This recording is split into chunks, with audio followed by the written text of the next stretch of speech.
आज शांत हो जाइए। आज अभी रोशन सर आ नहीं पाए हैं और अब लगता है आज वो नहीं आ पाएंगे।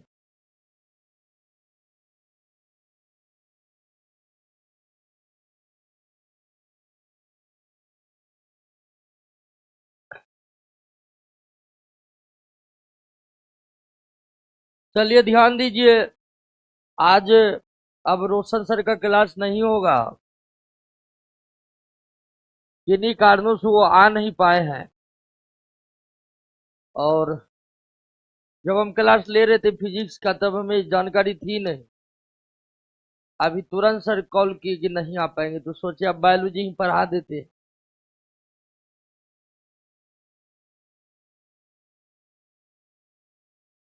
आइए, 31 नंबर क्वेश्चन बाकी है। देखे 31 में क्या है।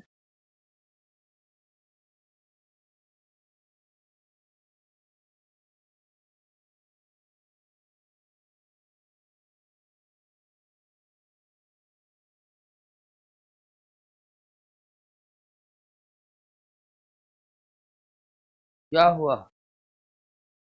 देख।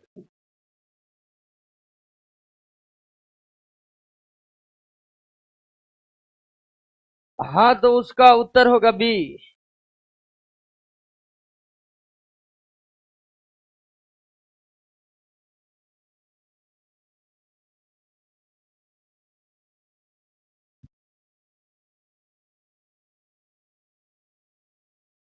चलिए कुछ लोग करे 8 बजे तक पढ़ाइए, देखते हैं कहां तक हो पाता है।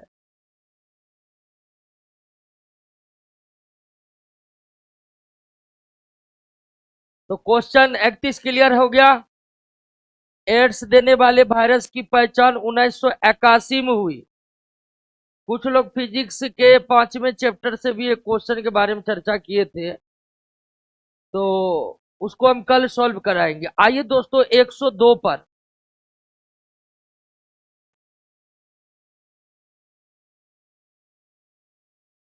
सबसे प्राचीन जीवाणु किस वर्ग में सम्मिलित किए जाते हैं? देखिए, जीवाणु को जीवाणु को यानी बैक्टीरिया को दो समूहों में बांटा जाता है। एक आर्की बैक्टीरिया और दूसरा यू बैक्टीरिया। जीवाणु को कितने समूह में बांटा जाता है? तो आर्की बैक्टीरिया और यू बैक्टीरिया। अब ध्यान दीजिए दोस्तों कि इस पृथ्वी पर आने वाला पहला कोशिकीय सजीव सेलुलर ऑर्गेनिज्म कौन था? जीवाणु। हालांकि जीवाणु से पहले इस पृथ्वी के पर्यावरण में वायरस आया, लेकिन वायरस सेलुलर नहीं है, अर्थात पूरी तरह से सजीव नहीं है। इस पृथ्वी पर विकसित होने वाला प्रथम कोशिकीय सजीव कौन है? जीवाणु। और वे जीवाणु जो सर्वप्रथम पृथ्वी पर उत्पन्न हुए या सर्वप्रथम पृथ्वी पर विकसित हुए उसे क्या कहते हैं? यानी आर्की बैक्टीरिया वो बैक्टीरिया है जो सबसे पहले इस पृथ्वी पर आया और धीरे धीरे आर्की बैक्टीरिया से ही विकास हुआ किसका? यू बैक्टीरिया, जिसे हम वास्तविक बैक्टीरिया या वास्तविक जीवाणु भी कहते हैं।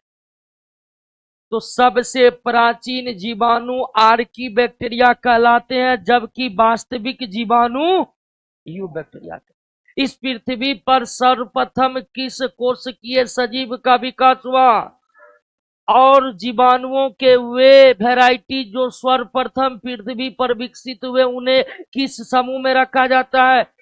आर्की बैक्टीरिया बहुत कम विकसित बैक्टीरिया था और धीरे धीरे कर कर आर्की से ही यू बैक्टीरिया का विकास हुआ। यू बैक्टीरिया को क्या कहते हैं? तो प्राचीन जीवाणु, वास्तविक जीवाणु। पृथ्वी पर पहले कौन आया? आर्की से किसका विकास हुआ? क्लियर हो गया। साइनोबैक्टीरिया पर भी हम आएंगे। सर्वप्रथम किसने यह मत व्यक्त किया कि जीवाणुओं से रोग फैलते हैं? ध्यान रखिए, जीवाणु का खोज ल्यूवेनहॉक ने किया था, लेकिन ल्यूवेनहॉक केवल जीवाणु को खोज किए थे। ल्यूवेनहॉक को ये अंदाजा बिल्कुल भी नहीं लगा था उस समय कि जिन चीज का वो खोज किए हैं वो रोग भी फैलाते हैं।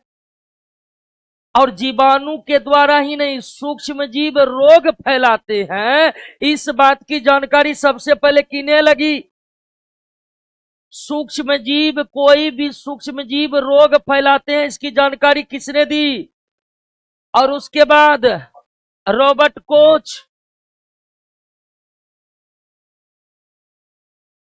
जीवाणु क्या होते हैं? देखिए, कुछ जीवाणु प्रकाश संश्लेषी होते हैं, जैसे साइनोबैक्टीरिया। साइनोबैक्टीरिया प्रकाश संश्लेषण करते हैं। कुछ बैक्टीरिया क्या होता है? रसायन संश्लेषी होते हैं। रसायन संश्लेषी का मतलब कुछ बैक्टीरिया ऐसे हैं जो लौह ऑक्साइड का यानी Fe2O3 लौह ऑक्साइड का क्या कर सकता है? ऑक्सीकरण कर सकता है, और उससे वो क्या बना सकता है? ऊर्जा। तो इस पर्यावरण में कई ऐसे बैक्टीरिया की प्रजाति मौजूद है जो कुछ यौगिकों का ऑक्सीकरण करके ऊर्जा पैदा करते हैं, और इस तरह से ऊर्जा प्राप्त करके जीवित रहना क्या कहलाता है? प्रकाश के मदद से भोजन बनाना कहलाता है। किसी रासायनिक पदार्थ का ऑक्सीकरण से ऊर्जा बनाना, पोषण प्राप्त करना क्या कहलाता है? जबकि कई बैक्टीरिया रोगों को फैलाते हैं, और रोग फैलाने वाला बैक्टीरिया क्या होते हैं? तो बैक्टीरिया प्रकाश संश्लेषी भी होते हैं, बैक्टीरिया रसायन संश्लेषी भी होते हैं, और अधिकांश बैक्टीरिया परपोषी होते हैं। जब एक सजीव दूसरे सजीव के शरीर पर आश्रित रहकर भोजन प्राप्त करते हैं, और जिन शरीर से भोजन प्राप्त करते हैं उसमें रोग भी फैलाते हैं, तो इस तरह के पोषण को परपोषण या परपोषी कहते हैं। क्लियर हो गया? तीनों तीनों वे बैक्टीरिया कौन है जो प्रकाश संश्लेषण करते हैं? प्रकाश संश्लेषी बैक्टीरिया को क्या कहते हैं? और साइनोबैक्टीरिया ही इस पृथ्वी पर ऑक्सीजन लाया है। क्लियर हो गया? रसायन संश्लेषी का मतलब समझे ना? निम्नलिखित में कौन राइबोसोम जीवाणु में होते हैं? दोस्तों, जीवाणु जो होते हैं वो प्रोकैरियोटिक कोशिका से बने होते हैं। प्रोकैरियोटिक कोशिका से बने होते हैं। प्रोकैरियोटिक कोशिका से बने होते हैं। और आप जानते हैं कि प्रोकैरियोटिक कोशिका में 70 एस राइबोसोम पाए जाते। कौन? जीवाणु किस कोशिका से बने हैं? जीवाणु कोशिकीय सूक्ष्म जीव है। जीवाणु कोशिकीय सूक्ष्म जीव है, लेकिन जीवाणु कम विकसित कोशिका प्रोकैरियोटिक से बने हैं। और प्रोकैरियोटिक की विशेषता आप समझ चुके हैं। प्रोकैरियोटिक कोशिका में वास्तविक केंद्रक नहीं होते, तो जीवाणु में भी वास्तविक केंद्रक। प्रोकैरियोटिक में महत्वपूर्ण कोशिकीय अंगक जैसे कि माइटोकॉन्ड्रिया, अंतःप्रदर्भी जालिका, ये सब नहीं होते, तो जीवाणु में भी ये सब। प्रोकैरियोटिक में 80 एस राइबोसोम नहीं बल्कि छोटा राइबोसोम 70 एस रहता है, तो जीवाणु में भी। बात समझे कि नहीं समझे? निम्नलिखित में कौन सा एक सही नहीं है? जीवाणु एक कोशिकीय है। बिल्कुल, जीवाणु एक कोशिकीय है। एक सही नहीं है तो ये सही है। जीवाणु बहुकोशिकीय है, जीवाणु एक कोशिकीय। और किस कोशिका जीवाणु बने हैं? प्रोकैरियोट। जीवाणु सर्वव्यापी है, बिल्कुल। इस पृथ्वी पर सर्वप्रथम कौन सजीव उत्पन्न हुआ? तो जो सजीव सबसे पहले पृथ्वी पर जीवन की शुरुआत किए, तो निश्चित ही वो अब तक पृथ्वी के हर वातावरण में रहना सीख गया होगा। जीवाणु हर जगह रहते हैं, ये मिट्टी के गहराइयों में रहते हैं, हवा के ऊंचाइयों में रहते हैं, गर्म झरने में रहते हैं, ध्रुवीय बर्फ में रहते हैं, यहाँ तक कि एक मृत सागर है जिसकी लवणता इतनी अधिक है कि वहां कोई जीवन, लेकिन उस लवणता में भी कौन रह सकते हैं? जीवाणु इतने दिन से इस पृथ्वी के वातावरण में रह रहे हैं कि वे हर जगह रहना सीख गए हैं। दोस्तों, जीवाणु तो मानव को देखता होगा तो बोलता होगा, इस सबको तो जुम्मा जुम्मा 4 दिन पृथ्वी पर पैदा होना हुआ है, क्या क्या कर रहा है। और जीवाणु जीवाणु जीवन की शुरुआत करने वाला सजीव है दोस्तों, इसलिए जीवाणु सर्वव्यापी है। वैज्ञानिक का तो 2 ही अनुमान है कि 2 जगह जीवाणु नहीं हो सकते। एक सूर्य के धधकते गोले में हो सकता है कि जीवाणु न हो, और दूसरा ज्वालामुखी जब फटता है तो लावा निकलता है, जो ठंडा होता है तो मैग्मा कहलाता है। तो गर्म मैग्मे में भी जीवाणु नहीं हो सकते, नहीं तो अंतरिक्ष में भी जीवाणु पाए जाते हैं। जीवाणु अकेले तथा समूहों में पाए जाते, बिल्कुल सही। तो गलत कौन है? जीवाणु में कोशिका भित्ति नहीं पाई जाती है। गलत। जीवाणु में कोशिका भित्ति पाई जाती है। जीवाणु में कोशिका भित्ति पाई जाती है, लेकिन कोशिका भित्ति सेलुलोज की नहीं बनी होती है। जीवाणु को पौधे माना जाता है क्योंकि इसमें कठोर, देखिए पौधे का प्रमुख विशेषताओं में एक विशेषता यह भी है कि पौधा के कोशिका में कोशिका भित्ति होता है, और जीवाणु जो प्रोकैरियोटिक कोशिका है उसमें भी कोशिका भित्ति होता है। जीवाणु में भी कोशिका भित्ति और पौधे में भी कोशिका भित्ति, इसलिए जीवाणु को किसके समान माना जा सकता है? पौधा। लेकिन दोनों में कोशिका भित्ति होती है, लेकिन वो दोनों एक चीज से बनी नहीं होती है। अगर पौधे के कोशिका भित्ति की बात करें, पौधा का कोशिका भित्ति यानी सेल वॉल जो बना होता है वो बना होता है किसका? सेलुलोज का। और अगर बात करें हम जीवाणु का, तो जीवाणु में भी पौधे के समान कोशिका भित्ति होती है, सेल वॉल होती है, लेकिन वो बनी होती है किसका?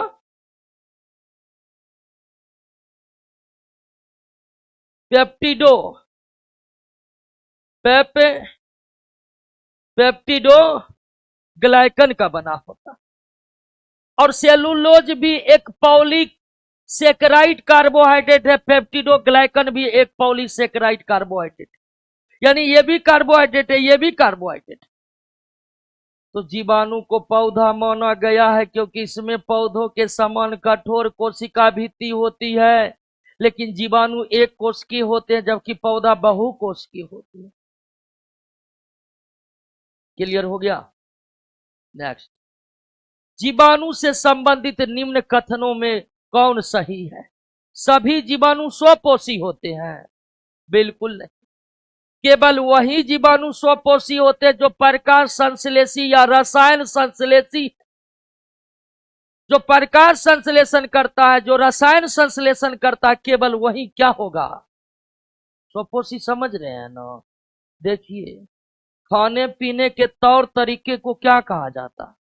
पोषण, न्यूट्रिशन। खाने पीने के तौर तरीके को क्या कहा जाता है? पोषण, जो सभी सजीवों का अनिवार्य जैविक लक्षण है। अर्थात पोषण के बगैर किसी भी सजीव का जीवन संभव नहीं।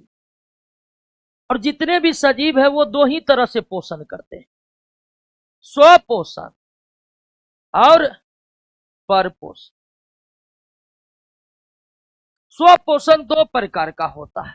एक प्रकाश संश्लेषण जो कि सबसे प्रचलित तरीका है, और दूसरा रसायन संश्लेषण। रसायन संश्लेषण। अब परपोषण जो है वो तीन तरह का होता है। एक मृतजीवी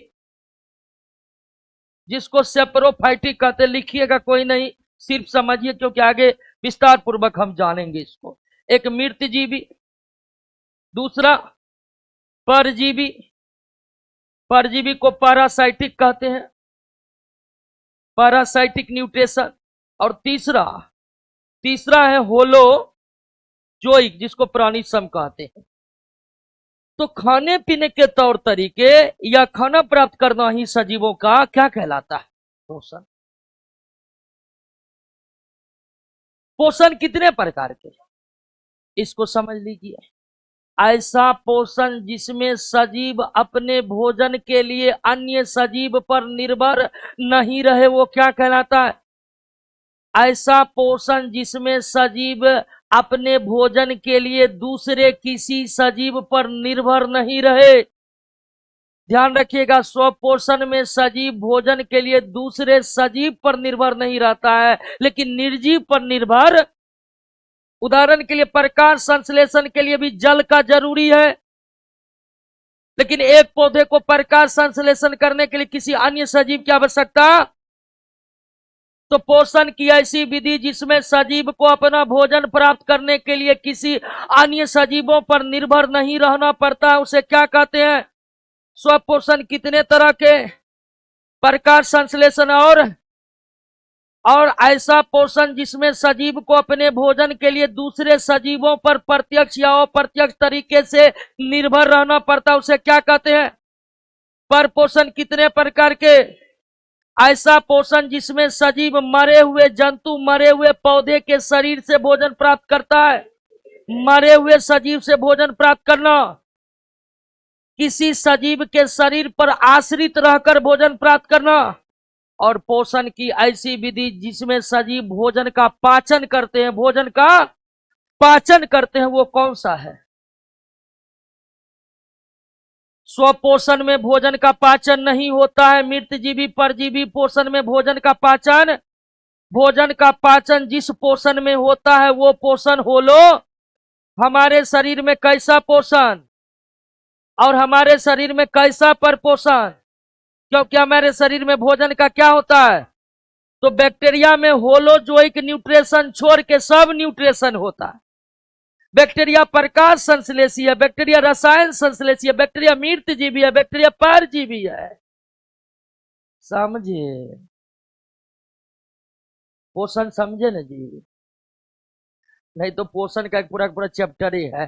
तो सभी जीवाणु स्वपोषी नहीं होते हैं, सभी जीवाणु विविध। देखिए, पर पोषण का ही पर्यायवाची क्या है? तो ये भी नहीं है, ना तो सारा जीवाणु स्वपोषी है, ना ही सारा जीवाणु, अधिकांश जीवाणु, किंतु कुछ। यही सबसे श्रेष्ठ विकल्प है विविध पोषी। विविध पोषी मतलब आपसे किसकी बात कर रहा है? तो अधिकांश जीवाणु में क्या होता है, जबकि किंतु कुछ जीवाणु क्या होते हैं? जैसे साइनोबैक्टीरिया क्या है, जबकि रोग फैलाने वाला बैक्टीरिया परपोषी। अधिकांश जीवाणु पर पोषण करते हैं, लेकिन कुछ में स्वपोषण भी होता है। विविध पोषी का अर्थ पर पोषण है। जीवाणुविक कोशिका में नहीं होता है। सूत्र कणिका जिसको अंग्रेजी में क्या कहते हैं? सूत्र कणिका को अंग्रेजी में क्या कहते हैं? आप जानते हैं कि जीवाणु प्रोकैरियोटिक कोशिका से बने हैं। जीवाणु प्रोकैरियोटिक।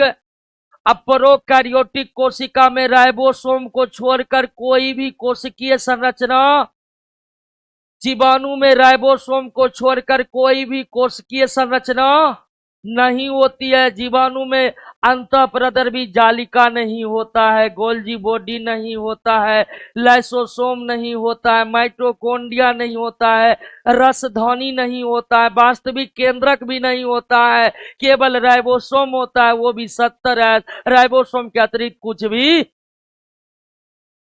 बोले हम, आरएनए डीएनए सब होता है, आरएनए डीएनए सब होता है। हम कोशिकीय संरचनाओं की बात किए कि कोशिकीय संरचनाओं में प्रोकैरियोटिक में केवल कौन है, उसके अलावा जीवाणु की आकृति विषाणुओं के तुलना में बड़ा होता है।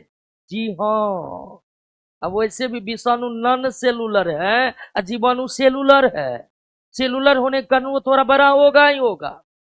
जीवाणु फिल्टर पेपर से पास नहीं होते हैं, बिल्कुल सही, क्योंकि ये बड़े होते हैं।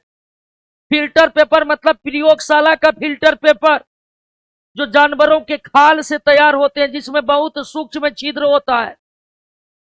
तो जीवाणु आकार में बड़े होने के कारण फिल्टर से पास, जबकि विषाणु अत्यंत छोटे होने के कारण फिल्टर से पास हो जाते हैं। एक दो दोनों सही है।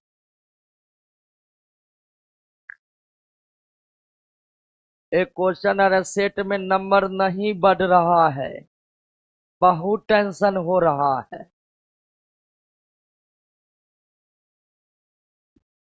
जीवाणु में किस प्रकार का डीएनए पाया जाता है? आप जानते हैं कि डीएनए की आकृति डबल हेलिक्स होता है।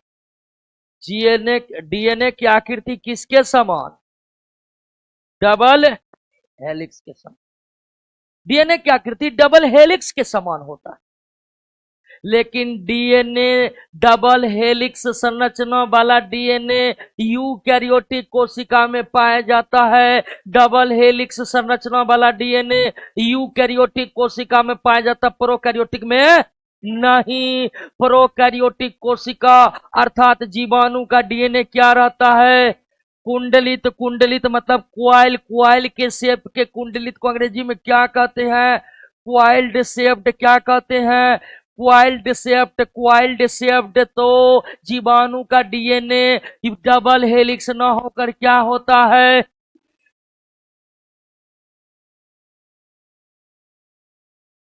आगे बढ़े। जीवाणुओं की साधारण आकृति गोल। जीवाणु की ब्रह्मांड की साधारण आकृति क्या है? गोल। ब्रह्मांड की सबसे आसान आकृति भी कौन है? अधिकांश जीवाणु किस आकृति के होते हैं? गोल आकृति के होते हैं। जीवाणु जो कौम आकार के होते हैं उसे क्या कहते हैं? देखिए, जीवाणु जीवाणु की जितनी प्रजातियों का पता अब तक वैज्ञानिकों ने लगाया है, जीवाणु के जितने प्रजातियों का पता अब तक वैज्ञानिकों ने लगाया है, वे सारे प्रजाति के जीवाणु एक आकार के नहीं है, अलग अलग आकार के। जो गोल जीवाणु है उसे कहते हैं कोकस। कोकस या कोकाई जो भी कह ली। गोल आकार के जीवाणु को क्या कहते हैं? कोकस। कुछ जीवाणु क्षर आकार के होते हैं, उसको क्या कहते हैं? बेसिलस। कुछ जीवाणु सर्पिल आकार के होते हैं, सर्पिल आकार के होते हैं, उसको कहते हैं एस्पारिलम। कुछ जीवाणु कोमा आकार का होता है, कुछ जीवाणु कोमा आकार का होता है। ये कोमा आकृति है, हिंदी लैंग्वेज का कोमा, जिसे कहते हैं वाइब्रियो। क्या कहते हैं? वाइब्रियो। तो गोल आकार के जीवाणु को कोकस, क्षर आकार के जीवाणु को बेसिलस, और इस आकृति को सर्पिल कहते हैं। क्या कहते हैं? सर्पिल आकार के जीवाणु को एस्पारिलम। कोमा कोमा कोमा आकार के जीवाणु को वाइब्रियो। कोमा आकार के जीवाणु को गोल, जीवाणु को क्षर आकार को सर्पिल आकार को। अब जिस जीवाणु के नाम के अंत में, लास्ट में, बीच में कोकस लगा हुआ है, समझिए वो गोल का। जैसे क्वेश्चन पूछ दिया माइक्रोकोकस जीवाणु की आकृति, लैक्टोबैसिलस जीवाणु की आकृति, लैक्टोबैसिलस जीवाणु की आकृति जिस जीवाणु के आगे पीछे बीच में कोकस लगा है, समझिए वो गोलाकार का। जैसे दूध से दही बनाने वाला बैक्टीरिया लैक्टोबैसिलस, लैक्टोबैसिलस के नाम में बेसिलस इसलिए लगा है क्योंकि उसकी आकृति क्षार के। एस्पाइरिलम सर्पिलाकार का, कोमाकार के जीवाणु को वाइब्रियो। नेक्स्ट, गोल आकृति वाले जीवाणु कोकस भी कहते हैं, कोकस भी कहते हैं या कोकाई भी कहते हैं, बात बराबर है। नेक्स्ट, जो जीवाणु आकार में सबसे छोटे होते हैं,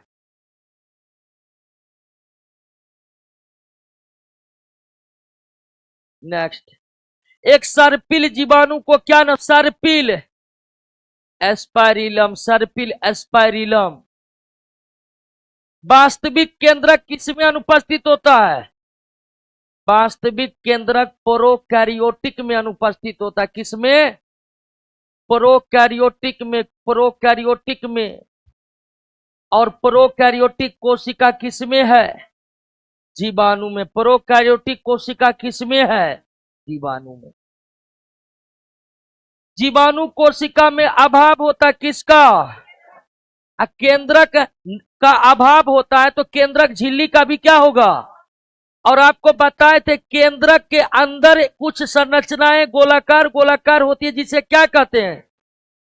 तो जीवाणु के प्रोकैरियोटिक कोशिका में केंद्रक ही नहीं होते हैं, तो केंद्रिका और केंद्रक झिल्ली भी, यानी इनमें से सभी केंद्रक के चारों ओर के झिल्ली को क्या कहते हैं, केंद्रक झिल्ली कहते हैं। एक क्वेश्चन आ रहा है कि सेल्फ स्टडी करे कि क्लास करे, समझ नहीं आ रहा है। अरे क्लास के बाद सारा समय की क्या कीजिए, सेल्फ स्टडी। सेल्फ स्टडी तो करना ही है, क्लास थोड़े 12 घंटा चल रहा है, तो दोनों करना है, दोनों। और एक प्रश्न का उत्तर कि कितना सेल्फ स्टडी करना है, उतना करना है कि जितना करवा दिए वो सब पर आप कर क्या रहे। अभी हम इकोनॉमी 4 चैप्टर पर आए ना, फिजिक्स 5 चैप्टर पर आए ना, बायोलॉजी 3रा चैप्टर चल रहा है ना, तो आपको सेल्फ स्टडी का रफ्तार इतना रखना पड़ेगा कि जो हो गया है सो हो गया है। निम्नलिखित में कौन सर्वाधिक संख्या में पाए जाते हैं, क्योंकि ये एक कोष की है और पृथ्वी पर सबसे पहले आया, और ये सर्वव्यापी जीवाणु क्या है, सर्वव्यापी है, जबकि शैवाल कवक कीट सर्वव्यापी नहीं है। तो जो सर्वव्यापी है, सब जगह रह सकता है,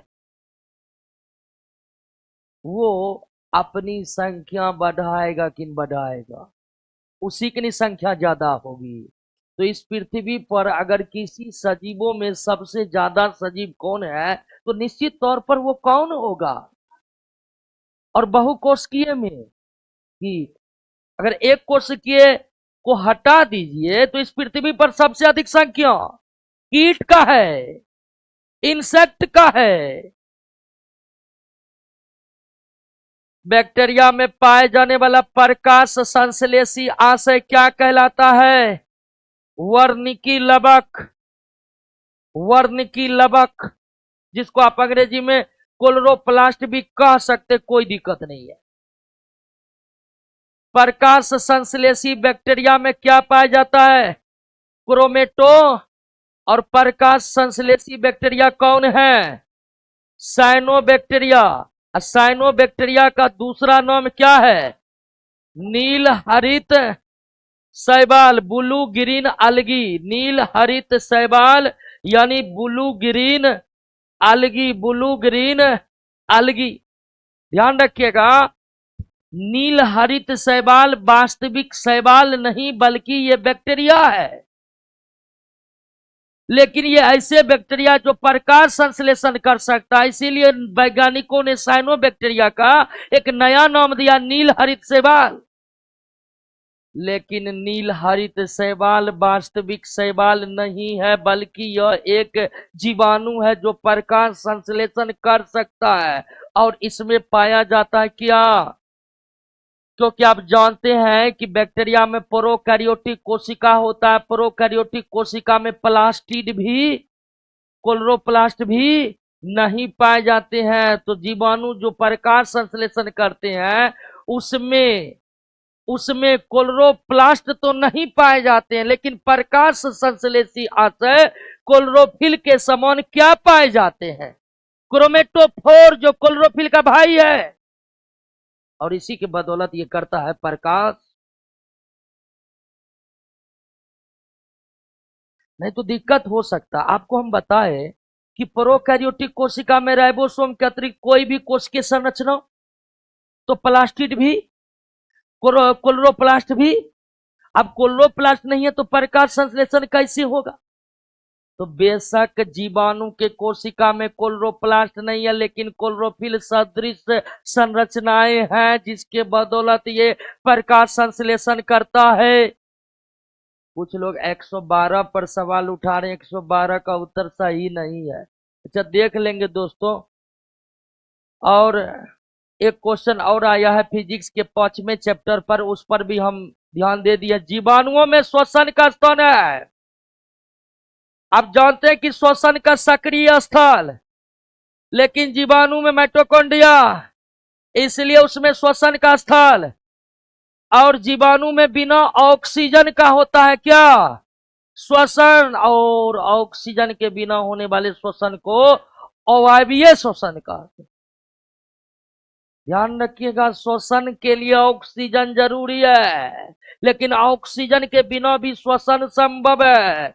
जो श्वसन ऑक्सीजन के बिना होते हैं उसे अवायवीय श्वसन कहते हैं। और जीवाणु में कैसा श्वसन होता है? अवायवीय श्वसन होता है, जिसके लिए ऑक्सीजन की कोई आवश्यकता। एक बहुत अच्छा क्वेश्चन आ रहा है, जीवाणु को हम कैसे देख सकते? चैप्टर का पहला क्वेश्चन था कि हम माइक्रोस्कोप से देख सकते हैं। जिसको नहीं देख सकते हैं उसको देख सकते हैं माइक्रोस्कोप से। दूर है तो दूरबीन लीजिए, और छोट है तो माइक्रोस्कोप लीजिए। तो जीवाणु को ही नहीं, किसी भी सूक्ष्म जीव को हम देख सकते हैं माइक्रोस्कोप से। लेकिन वायरस को देखने के लिए आपको इलेक्ट्रॉन माइक्रोस्कोप चाहिए, क्योंकि वायरस अत्यंत छोटे होते हैं और वो माइक्रोस्कोप से दिखाई। साइनोबैक्टीरिया, नीलहरित साइनोबैक्टीरिया होते हैं प्रकाशीय विविध पोषी।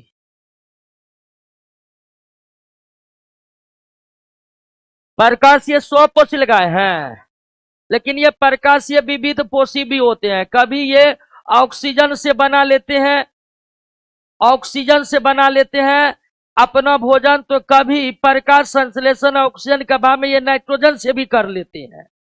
इसीलिए इसे प्रकाशीय विविध पोषी कहा जाता है। पिछले कुछ बैच में हम इसका उत्तर सी लगाए हैं, लेकिन अब हम इसका उत्तर सुधार दिए दोस्तों। इसका सही उत्तर ए होगा। साइनोबैक्टीरिया प्रकाशीय स्वपोषी नहीं बल्कि प्रकाशीय विविध पोषी होगा। पिछले बैच में इसका उत्तर गलत हुआ है, तो जो भी पिछले बैच का इसका सही करके क्या लगा लीजिए? ए लगा लीजिए।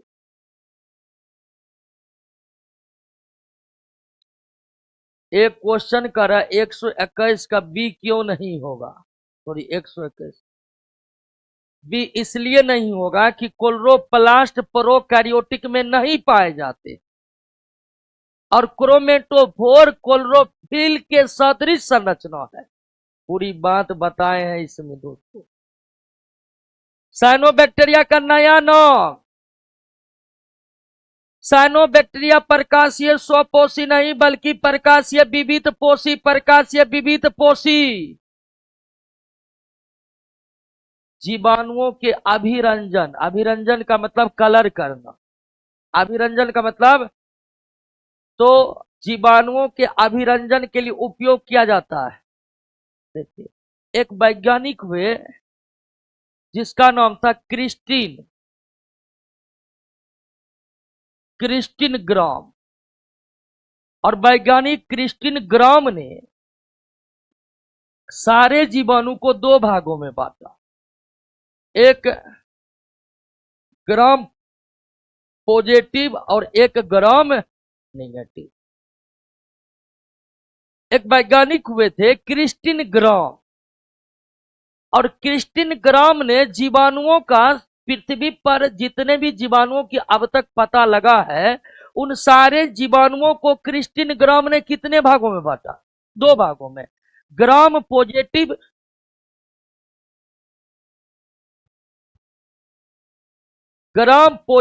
और ग्राम निगेटिव। और ग्राम पॉजिटिव ग्राम निगेटिव वाला वर्गीकरण करने के लिए ये कौन सा रंग लिए थे? उन्होंने क्रिस्टल वायलेट में सारे जीवाणुओं को डाल दिया।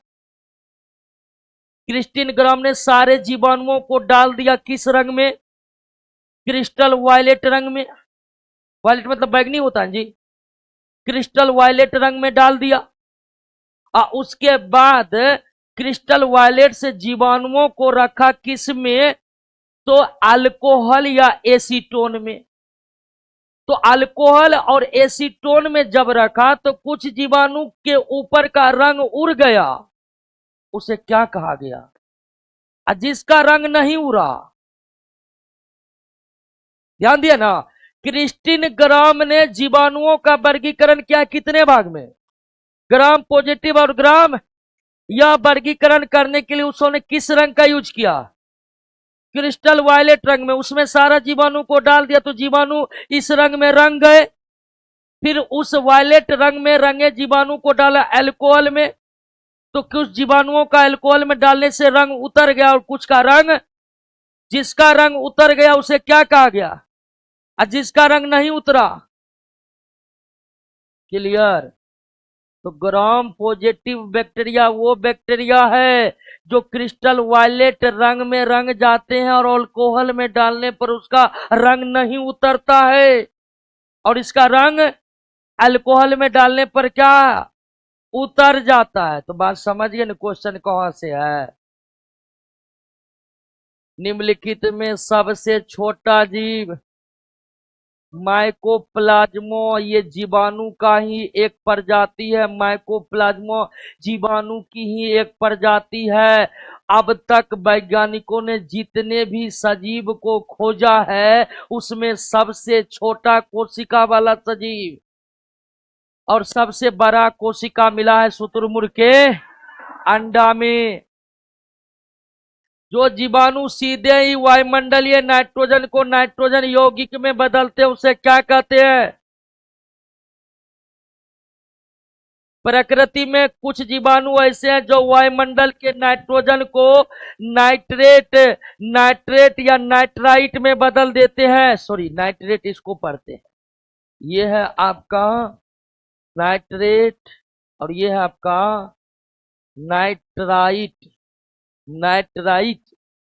तो प्रकृति में कुछ ऐसे जीवाणु मौजूद है जो वायुमंडलीय नाइट्रोजन को नाइट्रोजन के यौगिक नाइट्राइट और नाइट्रेट में बदलते हैं, और ऐसे जीवाणु को कहते हैं नाइट्रोजन स्थितिकारी जीवाणु, नाइट्रोजन फिक्सेशन बैक्टीरिया। और ये बैक्टीरिया ही हमारे मिट्टी को उपजाऊ क्या कर रहे हैं जी? यही बैक्टीरिया हमारे मिट्टी को उपजाऊ बनाने का काम करते हैं। आप जानते हैं कि पौधे को अपने स्वस्थ विकास के लिए कितने पोषक तत्व चाहिए? कितना? पौधे को, प्लांट को अपना स्वस्थ विकास के लिए कितने पोषक तत्व चाहिए? 17 पोषक तत्व। और 17 पोषक तत्व में पौधे को सबसे ज्यादा क्या चाहिए? नाइट्रोजन। पौधे को 17 पोषक तत्व चाहिए अपने स्वस्थ विकास के लिए, जिसमें सबसे ज्यादा क्या चाहिए? नाइट्रोजन। अब आप सोचिएगा कि नाइट्रोजन चाहिए तो क्या दिक्कत है? वायुमंडल में तो 78% नाइट्रोजन है, भरे पड़े हैं, पौधा को जितना लेना है ले, कौन रोक रहा है? लेकिन पौधे वायुमंडल के स्वतंत्र नाइट्रोजन लेने में सक्षम। पौधे नाइट्रोजन केवल मिट्टी से नाइट्रोजन के यौगिक के रूप में ग्रहण कर सकते हैं।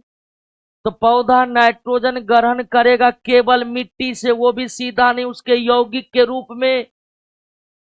तो प्रकृति में बैक्टीरिया मौजूद है जो स्वतंत्र नाइट्रोजन को बदलकर मिट्टी में बदलकर नाइट्राइट या नाइट्रेट बना लेते हैं, जिससे पौधा आसानी से मिट्टी के द्वारा क्या कर लेते हैं, ग्रहण कर लेते हैं। और इस तरह से पौधे को नाइट्रोजन की आवश्यकता पूर्ति होती है इन जीवाणुओं के कारण।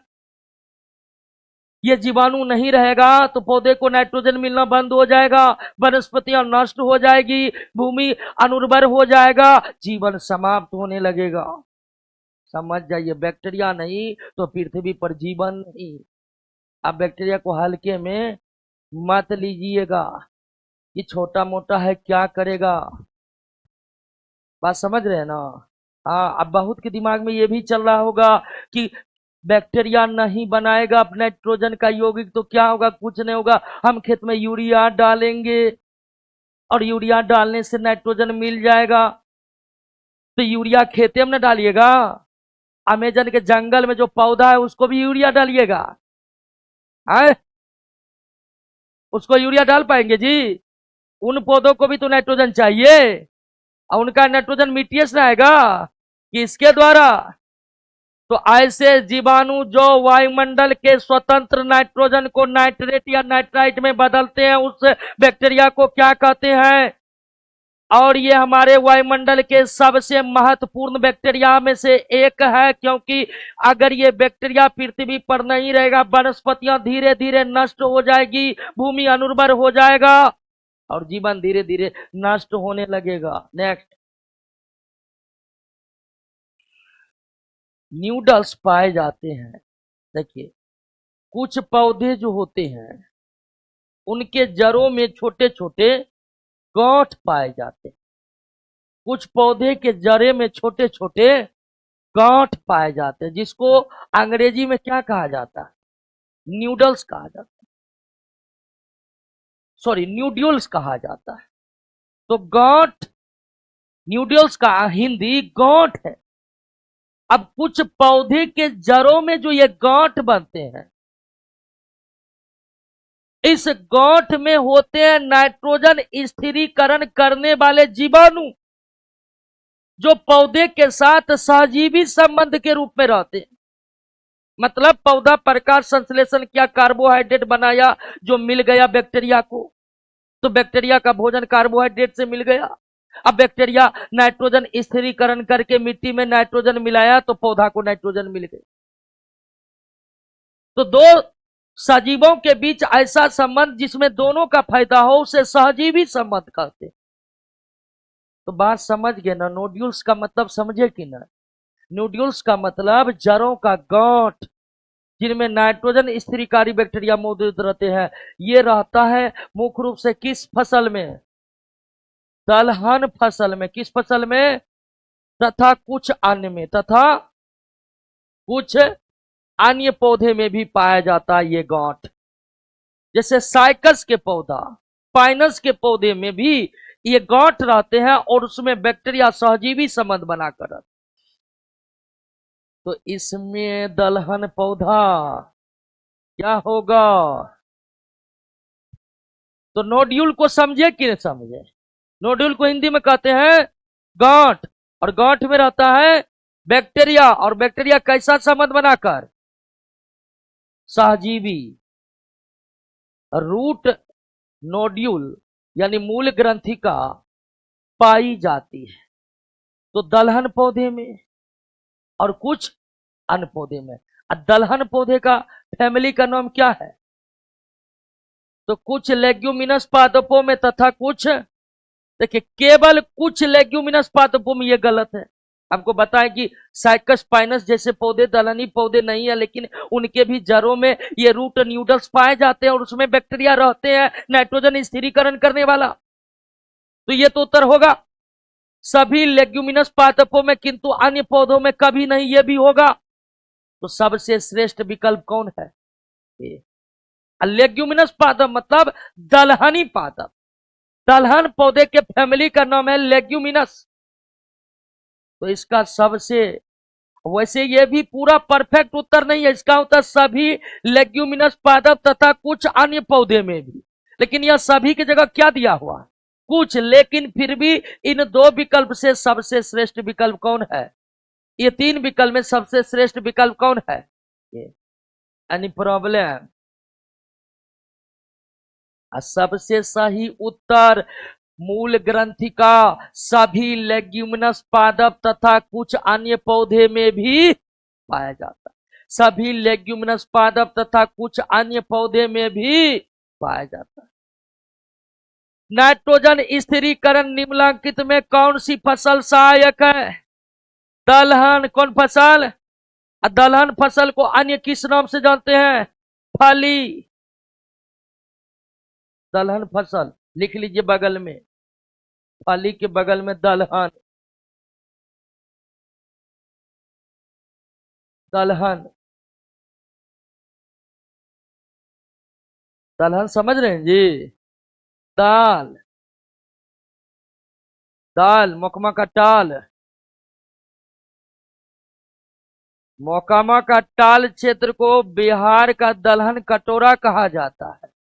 पूरे बिहार में जितना दलहन का उत्पादन होता है 60% अकेले गंगा के तटों पर ही होते हैं, और उसमें भी 90% केवल मोकमा के टाल में होते हैं, और वो दाल ही मोकमा के क्षेत्र में खूनी जंग का भी एक कारण रहा होगा। खैर आते हैं 131 पर, मोकमा पर हम अलग से बात करेंगे।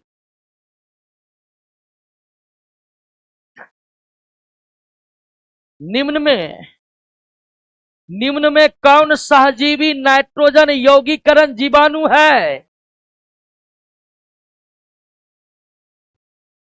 देखिए एजेटोबैक्टर नाइट्रोजन यौगीकरण करता है, लेकिन एजेटोबैक्टर सहजीवी नहीं है, यह मुक्त जीवी रहकर नाइट्रोजन स्थिरीकरण करता है। इसका उत्तर होगा राइजोबियम। नाइट्रोजन स्थिरीकरण में लेग हीमोग्लोबिन का क्या कार्य। अब देखिए 1 मिनट समझिएगा, आपने नाइट्रोजन स्थिरीकरण क्या है ये समझ चुका है, समझ चुका है। बैक्टीरिया के द्वारा वायुमंडल के, बैक्टीरिया के द्वारा वायुमंडल के स्वतंत्र नाइट्रोजन को नाइट्रेट और नाइट्राइट में बदलकर मिट्टी में मिलाने की प्रक्रिया को नाइट्रोजन स्थिरीकरण करते। तो नाइट्रोजन स्थिरीकरण में वायुमंडल का नाइट्रोजन नाइट्रेट और नाइट्राइट में बदलकर आ जाते हैं कहां। अब जो बैक्टीरिया नाइट्रोजन स्थिरीकरण करेगा उसे ये करने के लिए नाइट्रोजन चाहिए, लेकिन साथ साथ ऑक्सीजन चाहिए कि नहीं चाहिए। तो इसका मतलब नाइट्रोजन स्थिरीकरण का कार्य बगैर ऑक्सीजन के संभव नहीं। तो ऐसे बैक्टीरिया जो नाइट्रोजन स्थिरीकरण का कार्य करते हैं, उस बैक्टीरिया के कोशिका में क्या पाया जाता है, लेग हीमोग्लोबिन, जिसका काम है वायुमंडल से ऑक्सीजन का अवशोषण करना, ताकि नाइट्रोजन से क्या बनाया जा सके। बात समझे ना। ऐसे बैक्टीरिया जो नाइट्रोजन स्थिरीकरण का कार्य करते हैं, ऐसे बैक्टीरिया जो नाइट्रोजन स्थिरीकरण का कार्य करते हैं, उस बैक्टीरिया में लेग हीमोग्लोबिन नामक कंपोनेंट पाया जाता है, जिसका काम होता है वायुमंडलीय ऑक्सीजन का अवशोषण करना। लेकिन वायुमंडलीय क्योंकि ऑक्सीजन के बिना नाइट्रोजन स्थिरीकरण संभव है। तो लेग हीमोग्लोबिन एक पिगमेंट है, जिस तरह हमारे ब्लड में हीमोग्लोबिन है, ठीक उसी तरह नाइट्रोजन स्थिरीकरण करने वाले जीवाणु के कोशिका द्रव में होते हैं क्या, जो करते हैं क्या, कहां से, वायुमंडल से भी करते हैं और मिट्टी से भी करते हैं, क्योंकि मिट्टी में भी मिलता है क्या। अधिक नमक वाले अचार में जीवाणु जीवित नहीं रहते हैं, क्योंकि अचार में जीवाणु जीव द्रव और इस तरह से वो अब देखिए यहां पर होता क्या है,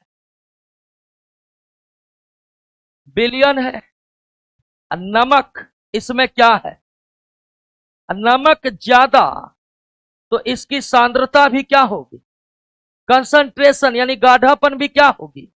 अब इसमें मान लीजिए बैक्टीरिया गया, अब बाहर के बिलियन की सांद्रता ज्यादा है, उसके बनिस्पत ये बैक्टीरिया के कोशिका के भीतर के कोशिका द्रव की सांद्रता, कोशिका द्रव की सांद्रता क्या हो गया, क्या हो जाएगा, बाहर ज्यादा तो अंदर का क्या है, सीधी सी बात है।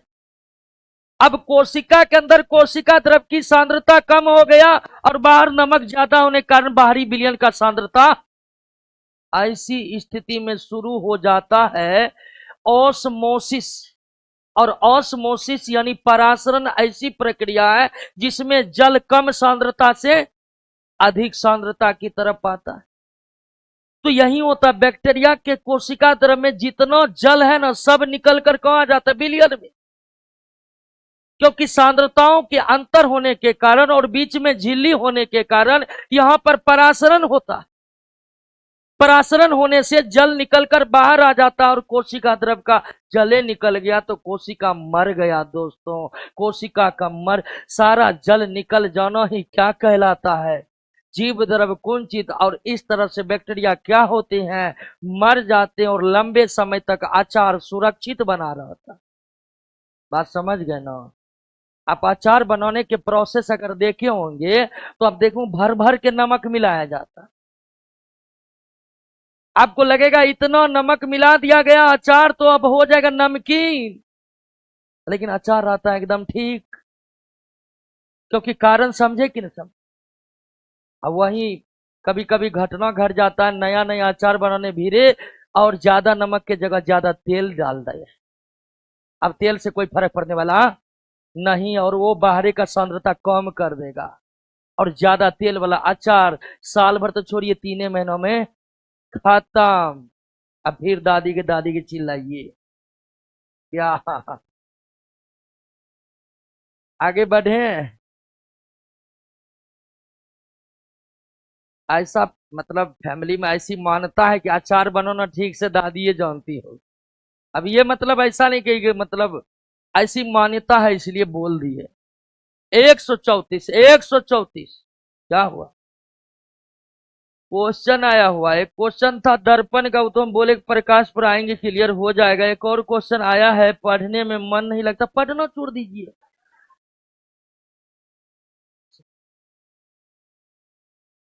क्लियर,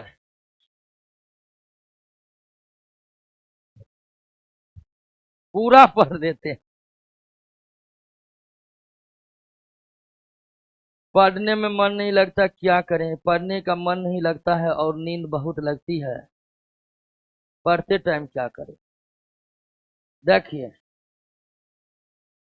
पढ़ने में मन नहीं लगता है, अब मन तो स्वतंत्र है।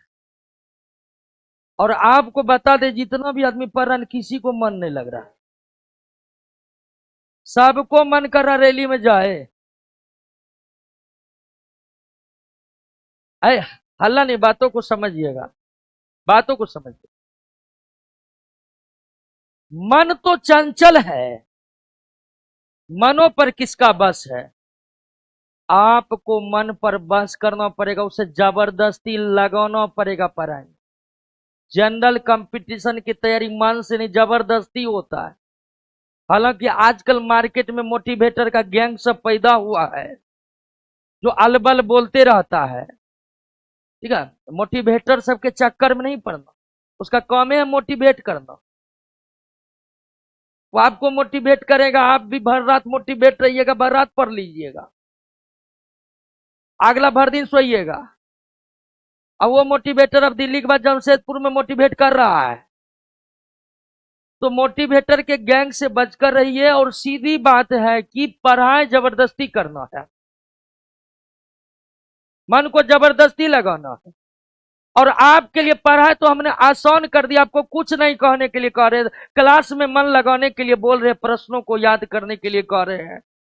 बताइए अब क्या करे आसानी इसको।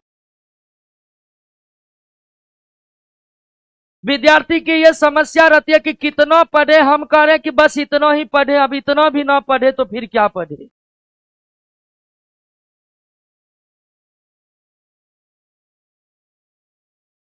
बात समझ रहे हैं ना।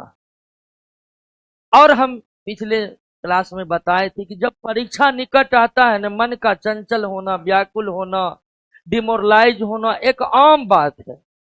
और जब इस तरह का बात हो, मन न लगे, डिमोरलाइज हो जाए, क्या होगा नहीं होगा, तुरंत पढ़ाई को छोड़िए, घर से बाहर निकलिए या म्यूजिक सुनिए, फिल्म देखिए, दिमाग कंट्रोल हो जाए। आइए दोस्तों 134 पर आते हैं। 134 है प्रशीतन, मतलब कूलिंग।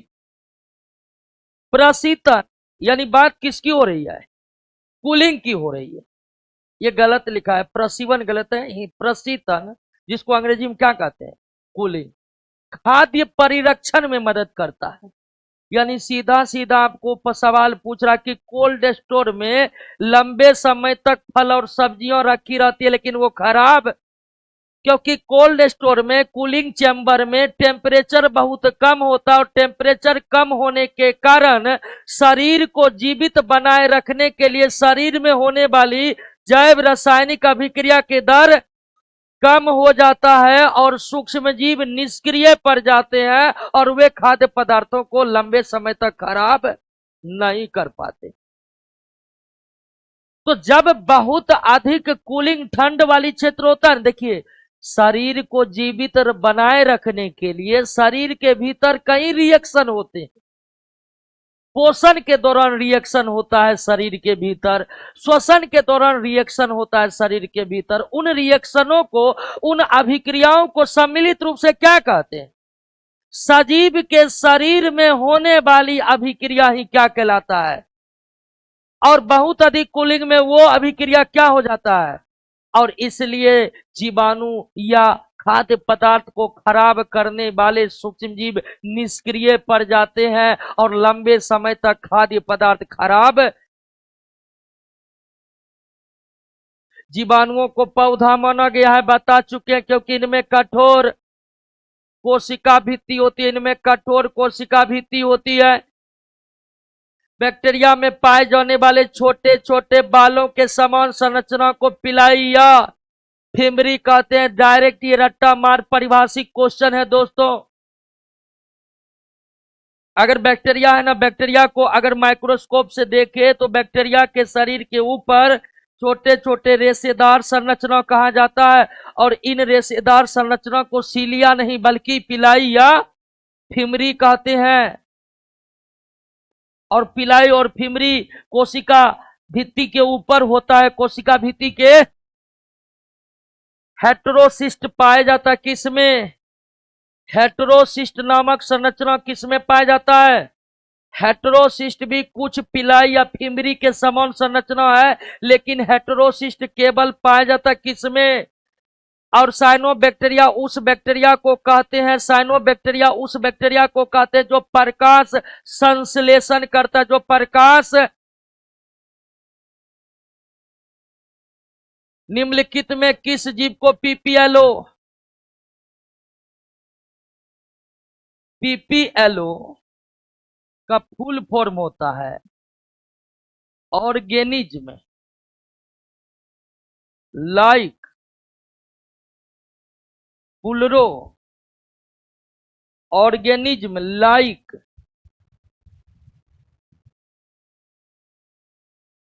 पुलरोनिमोनिया, यही है इसका फुल फॉर्म। और ये नाम किसका है, माइकोप्लाज्म का, जो सबसे छोटा बैक्टीरिया है। तो निम्नलिखित में किस जीव को पीपीएलओ यानी ऑर्गेनिज्म, और उल्टा पर आ जाता है इसको, ऑर्गेनिज्म लाइक पुलरो न्यूमोनिया। अब पुलरो न्यूमोनिया के बीच वाला पी साइलेंट रहता है, इसको पुलरो निमोनिया पढ़ते हैं। पुलरो निमोनिया, पी क्या होता है, साइलेंट। तो इसका फुल फॉर्म भी अलग टाइप का है, आगे से पीछे से। Organism like pleuro pneumonia. आगे बढ़े हैं। ग्राम पॉजिटिव और ग्राम निगेटिव बैक्टीरिया में अंतर होता है किसको लेकर? और अंतर क्या होता है कि पॉजिटिव ग्राम पॉजिटिव बैक्टीरिया का कोशिका भीति पेप्टिडो पेप्टिडो ग्लाइकन का बना होता है, जबकि ग्राम निगेटिव बैक्टीरिया का कोशिका भित्ति लिपो पोली सेकेराइड का बना होता है और दोनों ही कार्बोहाइड्रेट। तो ग्राम पॉजिटिव और ग्राम निगेटिव बैक्टीरिया क्या है वो आपको बता दिए हैं। ऐसे बैक्टीरिया जो वॉयलेट रंग में रंगे हैं और अल्कोहल में डालने से उसका रंग नहीं उतरा, रंग उतर गया।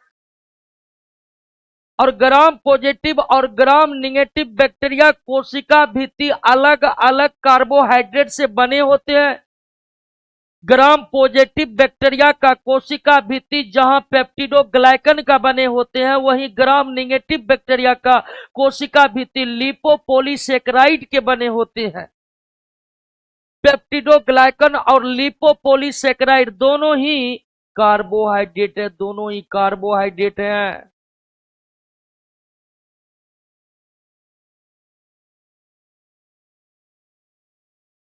रिकेटिएसिस समूह है किसका? एक वैज्ञानिक हुए थे रिकेट, पूरा नाम तो अभी याद नहीं है। रिकेट नामक वैज्ञानिक ने बैक्टीरिया के एक अलग खास तरह की प्रजाति का खोज किया था, जिन्हें सम्मिलित रूप से रिकेटिएसिस कहा जाता है। तो रिकेटिएसिस, माइकोप्लाज्मो, साइनोबैक्टीरिया, ये सब वास्तविक बैक्टीरिया है। साइनोबैक्टीरिया तथा बैक्टीरिया में समान रूप से पाए जाते हैं क्या? न्यूक्लियोइड। न्यूक्लियोइड का मतलब न्यूक्लियस का मटेरियल।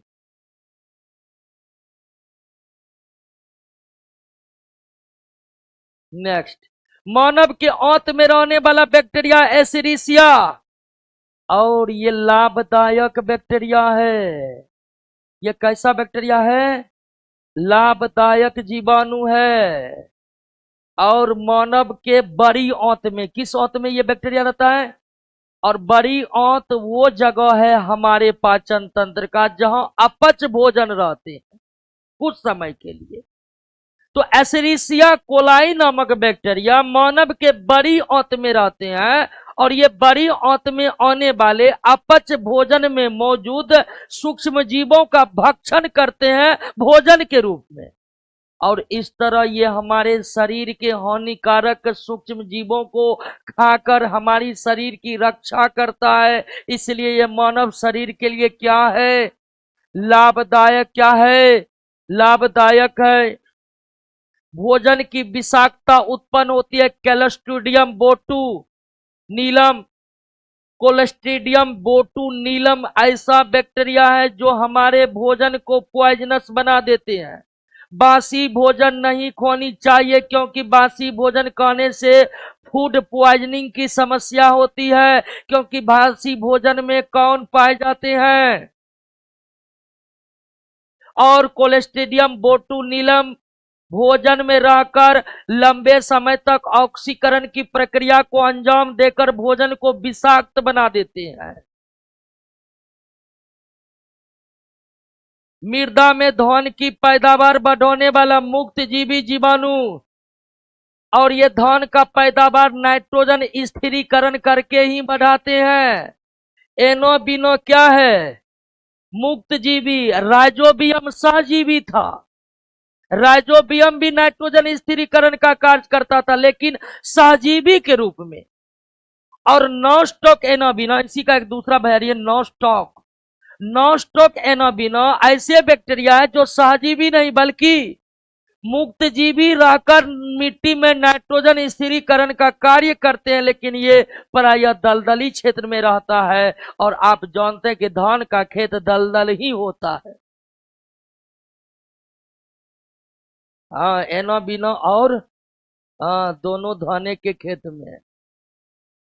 दही जमाने में लैक्टोबैसिलस, एक कहा जाता कि बासी रोटी खाया जा सकता है। अरे वैसे भी पॉइजनस होगा तो खाना महकेगा। चाय की पत्ती के क्यूरिंग में किसका उपयोग होता है? चाय की पत्ती या फिर तंबाकू की पत्तियों में क्यूरिंग में किसका उपयोग किया जाता है? जीवाणु का। अब क्यूरिंग का मतलब क्या हुआ? क्यूरिंग का मतलब हुआ सुगंध बढ़ाना।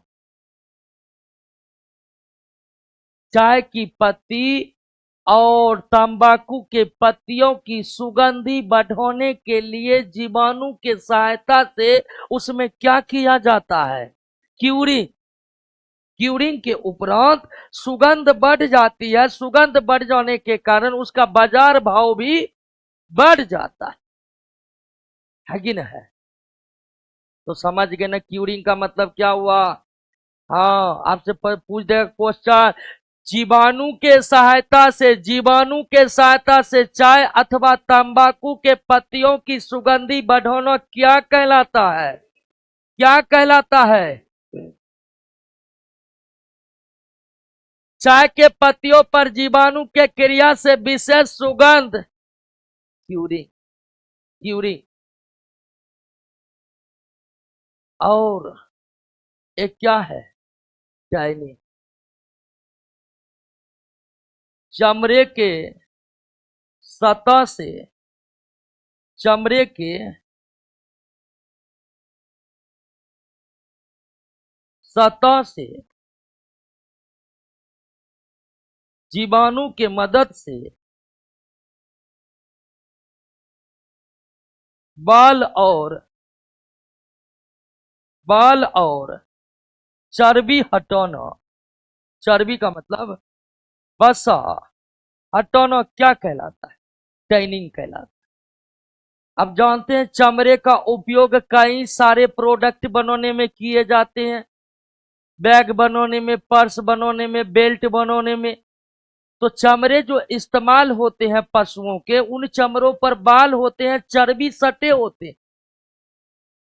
चमड़े के ऊपर से बाल और चर्बी को हटाया जाता है जीवाणुओं के मदद से। और जीवाणुओं के मदद से चमड़े के सतह से बाल और चर्बी हटाना ही क्या कहलाता है? टैनिंग कहलाता है। और टैनिंग भी किससे होता है? जीवाणु से होता है। टैनिंग भी किससे होता है? साइनोबैक्टीरिया का उपयोग जैव उर्वरक के रूप में किया जाता है। और कौन साइनोबैक्टीरिया? तो नॉस्टॉक, नॉस्टॉक तथा एना बिना।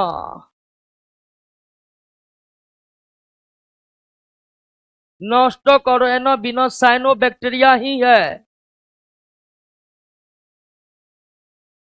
स्वतंत्र जीवी अवायवीय नाइट्रोजन स्थिरीकारी जीवाणु कौन है? एजेटोबैक्टर।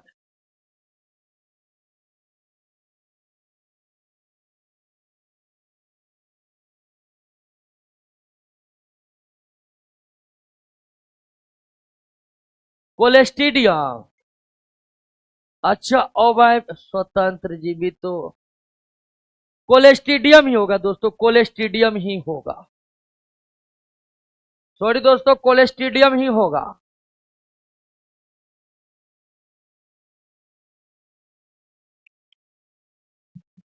स्वतंत्र जीवी यानी सहजीवी, अवायवीय यानी बिना ऑक्सीजन का श्वसन करने वाला, तो बिल्कुल ये कोलेस्ट्रीडियम ही है। और एजेटोबैक्टर जो है ये वायवीय है, वायवीय है, स्वतंत्र जीवी। और नाइट्रोजन, नाइट्रोजन स्थिरीकारी।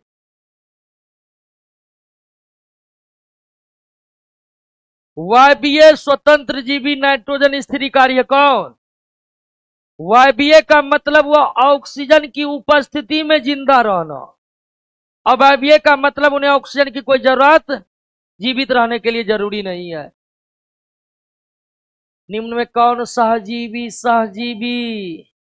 फ्रैंकिया, फ्रैंकिया तथा राइजोबियम। फ्रैंकिया तथा और फ्रैंकिया एलनस के पौधे में पाया जाता है। एलनस के पौधा में। फ्रैंकिया किस पौधा में? एलनस के पौधा में। राइजोबियम दलहन के पौधा में। फ्रैंकिया नामक सहजीवी बैक्टीरिया एलनस के पौधे में पाए जाते हैं, जबकि राइजोबियम नामक बैक्टीरिया दलहनी पौधे में पाए जाते हैं। क्लियर?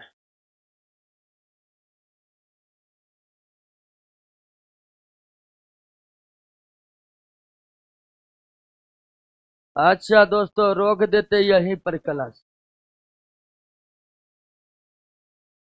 ठीक है दोस्तों, आज के क्लास को यहीं पर रोकते हैं, मिलते हैं कल के क्लास में।